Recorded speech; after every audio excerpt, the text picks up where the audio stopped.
Portland, and Lars suggested that maybe he write a piece for Portland based on his knowledge. And so there are 4 quadrants in this piece: southwest, northeast, southeast, and northwest.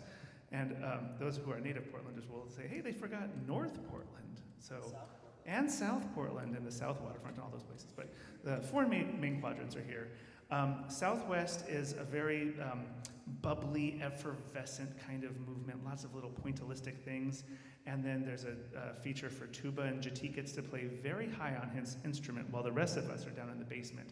So there's a fun flip-flop of the normal roles of the quintet, which happens. And then the second movement is called Northeast, and has some beautiful writing for trombone and horn duet. It's kind of for me, it's like a 1950s and 60s ballad kind of vibe. And then Southeast is what we call backside funk. And Lars gets another turn to do an improvised solo, so that's super fun. And we're very fortunate to have such a talented improviser in the group. There's a thought that maybe the rest of us will get involved at some point, but for now he's got a monopoly on the improvised solo. And that's sort of maybe the jazziest thing that we play on the program today. And then the last movement is called Northwest, and it starts off sort of mysteriously in a unison in the horn and the trombone, and then kind of starts to fray with these microtonal shadings of the notes. So if you were like, that does not sound in tune, is that right? Are they getting tired? No, that's intentional and correct. And it's also funky in its own way. So we hope that you enjoy this, and then talk to us at the mingling intermission and have a festive beverage. So thank you very much.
Wow, what a way to start a second half. Eh?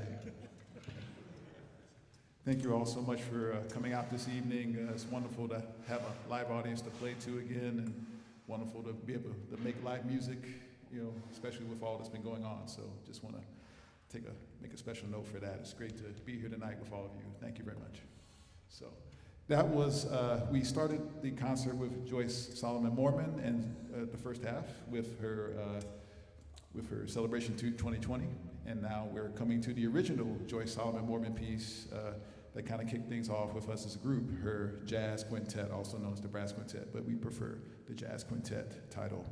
Obviously, you can hear the elements of jazz, but there's also a mixture in there of 12-tone theory, but you know, hopefully that doesn't scare you too much. Still a cool piece, And obviously, it's also neat from the vast array of mutes that everyone's asked to use, including myself and my self-made Harman mute. So they don't really exist for tuba, so this was the next best thing. So we owe this finding this piece to Lars, who discovered it. Apparently, it was played only once by members of the Brooklyn Philharmonic in the late '70s, and then it kind of sat on a shelf and was forgotten about. But thankfully, Lars discovered it on onion-skinned paper, I might add, and now we have it as part of our repertoire. Speaking of Lars, he is the subject of our next piece, Buoyancy. And I think we're going to have a little interview with him and Robert McBride, so we'll get to that right now. Thank you.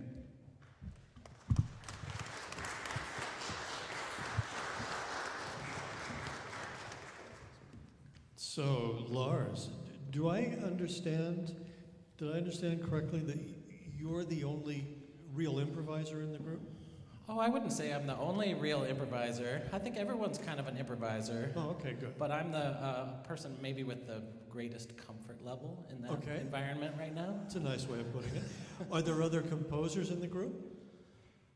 Dan's a great arranger. I don't think does as much original composition, but does some great writing as a doctorate in music theory, I think. Yeah. And has written some things for We'll Big talk Or Brass. about that at the Q&A after. Yeah, sure. So, did they ask you for this piece, or did you foist it on them? No, I hoisted it on them. I sort of forced it on them. We had the idea come up to make this recording, and was born first out of Joey Sellers' piece, and then my conversation with Dana Reason about writing for us, and I thought, man, this is such a great opportunity to get a wonderful group of musicians to play something you write. You don't always get the chance to do that, so I kind of said, you guys, we're gonna try this, and I hope it's okay, and I hope you all like it, and I got at least enough of a thumbs up to keep learning in, and I think it turned into a really nice, small piece. What about the title, Buoyancy? Yeah, it was the first thing I wrote kind of after the shutdown began. Right at the beginning, I started thinking about the emptiness outside and all the people stuck in their houses, and we'd go out for a walk and see the empty neighborhoods, and I thought about just the stillness of that, and kind of tried to come up with the stillness of the air and the music kind of floating through that. Other than that, is there anything in particular we should listen for? I think there's a couple of things. A lot of my writing in the past was in the jazz realm. I come from two worlds in that way, so I've written a lot of things for jazz ensemble and small jazz groups, so I've tried to explore some of that kind of harmony in a different context with this setting, some real bright jazz style harmony. And then I think you'll find there's an interesting moment in the middle where I treated the tuba voice as like kind of a bass line or a plucked cello or something, a string instrument that's got a nice ostinato that pervades with some different time things happening above it there. Buoyancy by Lars Campbell.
Well, we've come to the last piece, and it is Thomas Svoboda's Brass Quintet, Opus 112. And Thomas Svoboda is a Portland-based composer, and he wrote this in 1983 for the Beacon Brass. And it is astonishingly pertinent to the moment, which is, it's funny how sometimes these things happen. It was written after he read a journal by a Czechoslovakian author. It was a journal, it's called a Czech Dream Book, and it is the journal of this author from 1979 to 1980, and it outlines the oppressive regime of communism and the challenges and that everyday people faced. It is 5 movements long, and the first movement really just brings you into this dark, emotional place where there's a lot of anger and some confusion and I don't know, words are failing me at the moment. The second movement has a punch to it. It is very viscerally angry and aggravated. And occasionally there's some trumpet melodies throughout, but generally speaking, it is dark and pointillistic. The third movement is a waltz, sort of. It is very off-kilter. It's not ding ding ding ding. There's like ding ding dong dong ding, but it is in 3 mostly. The fourth, we think of it as foghorns, sort of echoing, and I think if there's a loudest moment, it might be in that. So be prepared. And then the fifth is just it's mechanical, and it feels like a constant machine just going and rolling. It just very excited to play this for you. This is the first recording that we can find of it, is on this CD, and it's an amazing work of music that many more brass quintets should definitely be playing. So without further ado, Thomas Svoboda's Brass Quintet.